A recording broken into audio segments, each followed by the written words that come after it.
Chief Minister Siddaramaiah is set to present his 17th budget on March 6th, a record in the state's history. Amid the leadership tussle and a severe revenue shortfall, the preparation for this budget has been politically and fiscally challenging. The Congress-led state government is likely to pull off a balancing act yet again between guarantees and growth. Will we see a revenue surplus or revenue deficit budget this year? Should we expect tighter fiscal discipline? What are some of the areas of concern? Hello and Namaskara. Welcome to Decode Karnataka. I'm Nalme Nachiyar. In the run-up to the Karnataka State Budget 2026-27, today I'm joined by Dr. Narendar Pani, who is an economist and the JRD Tata Chair, visiting professor at the National Institute of Advanced Studies. And he's also a member of the Karnataka State Policy and Planning Commission. And we'll be discussing the challenges and expectations that we have from the upcoming budget. Thank you, sir, for joining us today. My pleasure. The previous two budgets presented by Mr. Siddaramaiah in his current tenure were both revenue deficit budgets.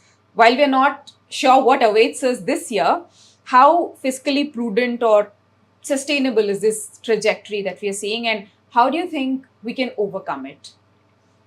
I think it's important at the outset to recognize that the budget is not just an accounting exercise. It is a form of intervention in the state economy.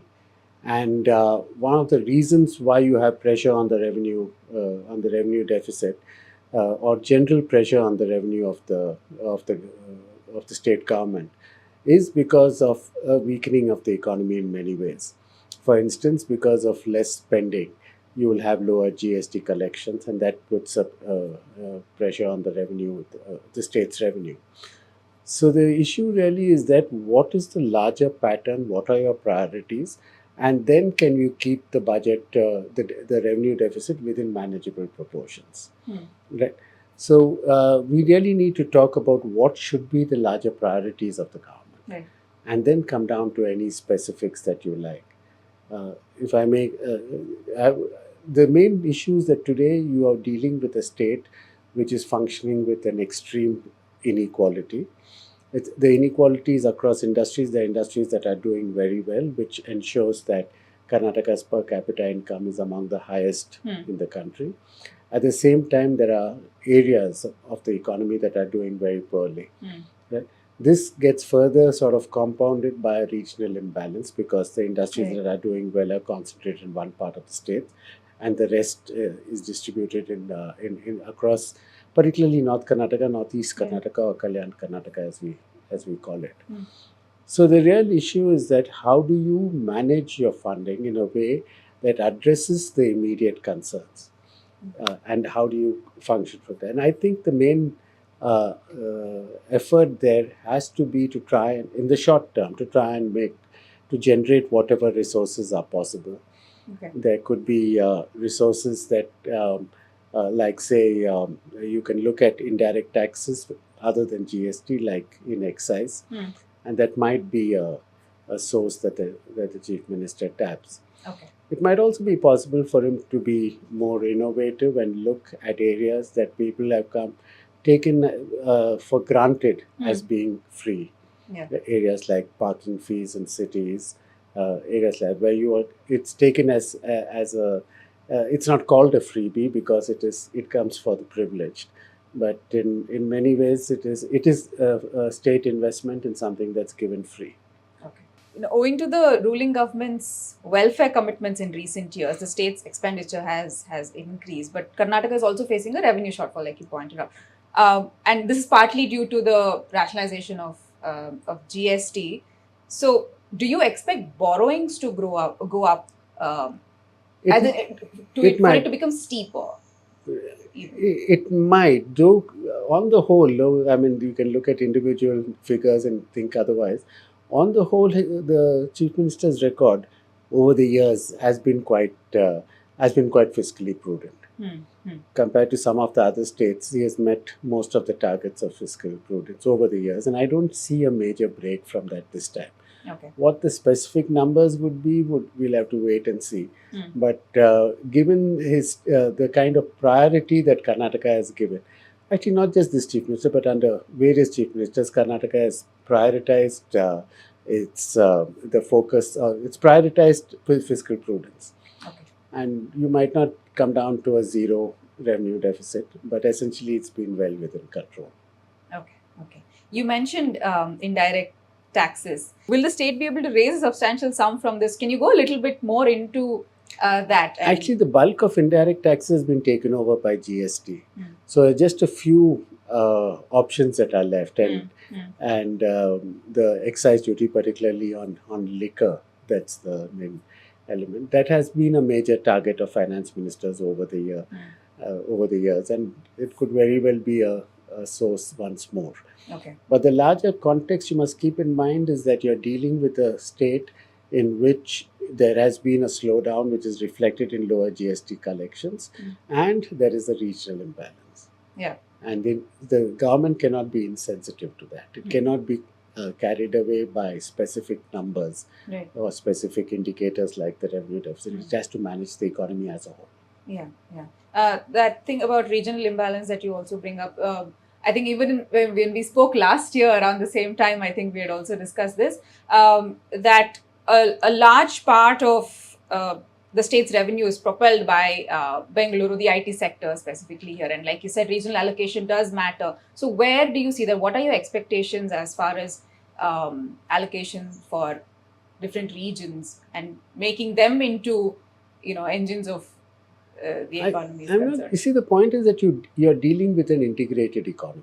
So even if I spend, say, in Gulbarga or Yadgir, the first round of spending will be there, but where the people who receive that money spend that money again need not be in the same region. Okay. And because if you're going to invest, you'll invest in a region that's doing well, and it need not even be within the state. People in Gulbarga might prefer to invest in Hyderabad. People in elsewhere might prefer Bangalore. But in whatever way you see it, you need an overall view of the economy. What is its dynamics and where do people fit into it? Okay. Right. And that is something that calls for an economic strategy, a strategy of growth. That's a larger debate which I'm not sure there is enough of it taking place in the state. Okay. And what must happen for that to take place? Like, where should that come from? I think we need to track the basic idea as to where is the growth going, where are the secondary effects of growth. Suppose if I'm going to generate a substantial amount of growth in a region, in one part of the state, and that money or surplus that's coming is then invested abroad, it will not benefit other parts of the state. Then it becomes imperative for the government to step in and see if some part of it at least can go elsewhere in the state and create a form of, and that need not be done just through transfers like the guarantees. It can also be done by creating alternative growth centers. Okay. And one of a primary candidate for that, which is would be coastal, particularly Udupi and Dakshin Kannada, because they have already shown rapid growth. Yeah, and I think it continues to happen, but again, in specific sectors there as well. Fair enough, but at least it's an alternative growth center compared to at least the only other alternative that you have. Simultaneously, if you can get less ambitious about overall growth rates you're looking for, there are other smaller growth centers that are possible elsewhere. But I think that kind of an analysis of the state's economy and its dynamics is still not available as far as I know. Okay, all right. Just last week, the Supreme Court pulled up state governments for distributing freebies indiscriminately, and it said it is not distinguishing between the haves and the have-nots, and it also questioned whether this is, an appeasement policy without a thought for the public exchequer. So now, in light of such a statement, do you think we need to the state must revisit the 5 guarantee schemes? Or do you think there is a way for Karnataka to balance social spending with long-term development projects, infrastructure investments? See, if you're making a statement, if the Supreme Court implied that all expenditure must be evaluated in terms of its alternative, where it could go alternate, that is what is the opportunity cost of the expense you want to use in economic term. If you're saying that, that's fine. But then what is the opportunity cost of the tunnel road? If I'm going to spend 40,000 crores on a tunnel road, which will be free, right? Is that to be seen as a freebie or is it not? That is almost the cost of all the guarantees put together for a year. Why aren't we calling that a freebie? Why aren't we discussing that as a freebie? Why don't we look at the pressures in a number of other areas that are given free by the government? Right. If you want an overall evaluation of guarantee schemes, let's do that. And let us openly take a position that I don't care if people go hungry as long as I have a tunnel road. Let us say so. Why should we call one freebie and just go by names and the other as development? Let's openly say so, that as a state which once was in the forefront of development and of egalitarian development, we are now in a position where we are going to say that I want free roads but no free food. But in a year where there have been reports about a revenue deficit, possible revenue deficit budget, how do we continue to ensure that welfare schemes exist while there is growth? See, what do you mean by welfare scheme? If you're dealing with a situation in a state where women are not coming out to work in large numbers, do we need to give them opportunities to get out, encourage them to get out? Do we need to give them free buses so that there is a greater willingness to move out? And then it'll have its impact on the workforce. Which it has had. We've had studies that have... Right. So you need to look at it in those terms. And I think if the case that is being made is that we need a review of all expenditure, that's fine. But then let's put this put this lens onto all expenditure, from the tunnel road to the various flyovers that are being built. Let's put it on all expenditure and see what is the benefit. Right. And you offer a concession including free land, right? Or highly subsidized land to industry. What is the actual benefit the state has got? Let's do a calculation. It might be well worth it. But we must, if you're going to turn the lens, a critical lens on free food or free transport for women, I don't see why other things should not be subject to the same scrutiny. Yeah. What are your expectations from the budget? What do you think should the focus areas be for this year and for the upcoming year? And what are your expectations from the budget overall? I really don't know enough about the budget, what's happening in the budget circus to have a specific expectation. It would be nice if the budget recognized the dynamics of Karnataka's economy, saw the direction it's going, encourage parts that seem to be growing on their own, like Udupi, Dakshin Kannada, try to develop lower end growth centers. Less ambitious ones, but can never... There are parts in North Karnataka that develop specific areas or growth centers that can be, say, around areas where you get garment industry. You need to map out these growth centers rather than imposing it from Bangalore. You see what are the areas. We did this exercise a few years ago, but I'm not sure those numbers would be relevant now. But what are the areas where people are coming towards? There are agglomerations, smaller agglomerations across the state.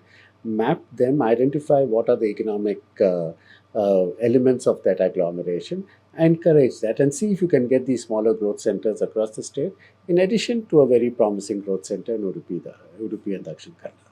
Okay. We need an economic strategy for the state as a whole, right, where we can recognize that what you're dealing with the state is not just a set of places, but a set of places that are economically interlinked. Right?